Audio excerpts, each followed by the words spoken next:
Over the last 4 years, I've had to juggle being a student, working online and finding myself. And in today's video, I'll be talking about how I was able to manage through all of this while I clean and arrange my space. If this is what interests you, then let's get right into this video together, shall we? Yes, we shall.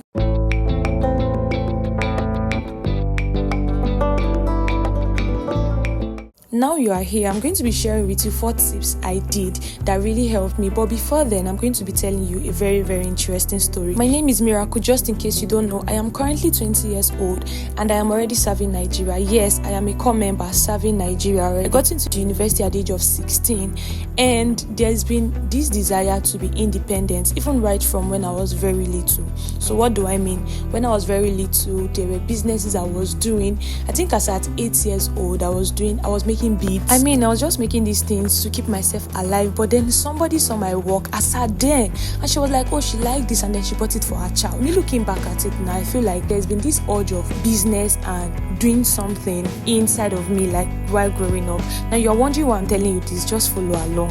Okay, so like I said, I got into the university at the age of 16, and you obviously know I like business. I want to make money for myself, and I just want to be there for myself. So when I got into the university, it was a whole different space because I am not a Yoruba person, and I was born and brought up in the north, but then I had to school in Ile-Ife, Osun State, which is the west, and I'm not used to their lifestyle, so it was a bit hard adapting to that environment for somebody that is that young. 16, I left my father's house to go and start university, so I was pretty young, and then finding myself was very hard at that point. Being a determined chick that I am, my first business back then in the university was selling jewelries. So where I came from Kaduna. I already established that I was born and brought up in the north. So where I come from here in Kaduna, there are a lot of jewelries and it is very, very cheap here. So I went to the market and then I bought jewelries, like different types of jewelries, and then I took it back to school. And then I started to sell.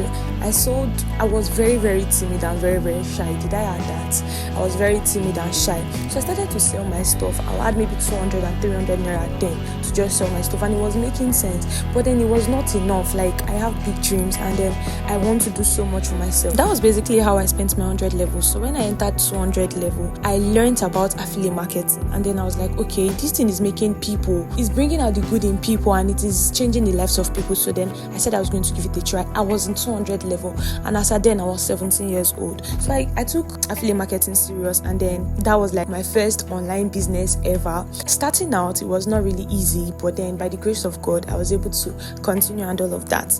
Now along the journey, they say you learn on the job and then you grow on the job. I was able to learn Facebook advertisements, which I made money from because I was running ads for people. There was this lady I was running ads for them. She was paying me 30,000 naira monthly to run her ads for her. And then I learned mini importation, importing things from China. And another thing I learned to do was creating landing pages for people. And I also made an amount of money teaching people how to do video editing. That was how I spent my days in the university and all of that. Well, I evolved as time goes by. I got to start new things, and then I tried to venture into forex trading, but that thing is kind of hard. I don't know, that thing is not for the weak. Do you get? So I did not even put my effort into that. So now, why do you think I'm saying all of this? Just to give you a background story so you know what has happened in my life from 4 years before now and why I am telling you this. Now in this section of this video, I'm going to be sharing with you 4 things that I did that really helped me back then in the university to manage being a student, being someone who was working online, and someone who was trying to find herself. The first thing on my list is the desire to be independent. So I want to be this very independent lady. I don't want to depend on my parents for every 5,000 naira and 10,000 naira I needed. Maybe I wanted to get data, or I wanted to get maybe pad, for instance, or I wanted to make my hair, I need to get matches, and then I'm going back to my parents. No, it was not making sense. So there was this desire for independence in me. I was like, okay, I want to be an independent lady. Mind you, I am the only daughter in my family. I don't have any sisters, so there was nobody I was really looking up to, maybe I want to be like my elder sister and all of that. Okay, my mom is there, yes, but then I just wanted to be that different kind of lady. We're in a community where you can be anything you want to be, so I wanted to be an independent lady, and that was what sponsored this whole whole financial blah blah blah that I told you about. Number 2 was having a clear picture of what I wanted. Do you understand? I never promised my family members first class. I only said I was going to make them proud, which I did. Anybody that needed first class should go back to the university and go and carry it. I did not promise my family members first class. I knew I was going to come out with a good grade because obviously I'm not a dull student. So I knew, okay, my education is priority. It is my primary assignment, but then I need to make money for myself. So I knew what I wanted in my head. I knew what I was going for. I did not know how to go about it like in the full picture, but then I knew what I wanted. Now the third point is scale of preference. Okay, I am an economics student, by the way, and that is why I understand better the scale of preference. So I know, okay, my primary assignment is school, right? And then I have a business I am running and I have courses I was learning. So what I do is during the day I use it for school business, for school work, for classes, for reading, writing, tests, blah blah blah blah blah.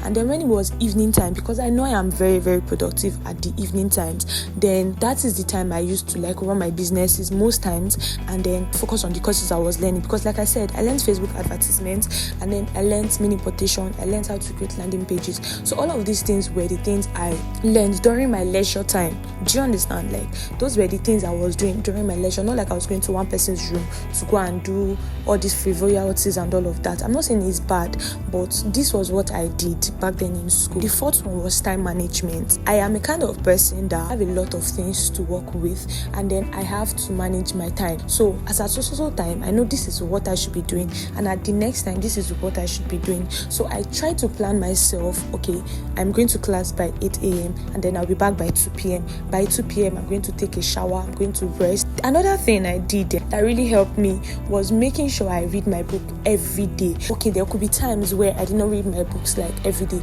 but most of the times I get to read my notes. Like if they teach us something today, I make sure I go over it today before the next day. It was something that really helped me. So after going over my notes, then maybe by 7, 8, I can now pick my course and then start to study or start closing leads that will now end up becoming buyers and then bringing in money for me. So these were the things I was able to do or incorporate into my life that helped me during my stay in the university. Mind you, I graduated with a second class upper, and these are the few things I think has really helped me growing up. Yeah, you may still be in the university, you may still be trying to find yourself, and it's even possible that you're not even a student anymore, you're already a working class and then you have other things you want to do. Let me tell you something, you are never limited. There is much more to you that meets your 9-to-5 job. There is much more to you that meets the broke part of you right now. The fact that you are broke right now does not mean there is nothing better that is going to come out of you. As long as you have that mindset, okay, I'm going to do better for myself, I'm going to pass this course, I'm going to make a change in my environment and in my society, you're definitely going to do it. It may not be easy at first, but you're definitely going to do it. So I'm telling you through this video to set your mind on something. I've been reading this book, Think and Grow Rich by Napoleon Hill, and then he said one of the ways to, or the first way to even get rich is by setting your mind on something. Desire it. So for me, it was the desire to be an independent lady. For you, maybe the desire to change the story of a family. It may be the desire to do better for yourself. It may be the desire to give your children a soft life. So just have this strong desire that is pushing you. Do you understand? It should be strong enough to push you to do better. Have that desire in mind, and then the next thing you want to do is go after it. Go after it with all of your heart, with all of your chest, with all of your mind. Go after it, because the world is not going to applaud you for sitting down and feeling like a mediocre, but the world is going to applaud you if you go after your dreams like it really matters. Thank you for staying with me to the end of this video. My story may not be the best right now, but I hope you've been able to learn a thing or two from this video. Let me know what you learned from this video in the comment section. I'll be right there waiting for you. Please and please and please, if you've not subscribed to my channel, this will be the perfect time for you to subscribe. Hit the like button, share this video with your family and friends if you found it helpful, and I'll see you in my next one. Until then, hasta manana.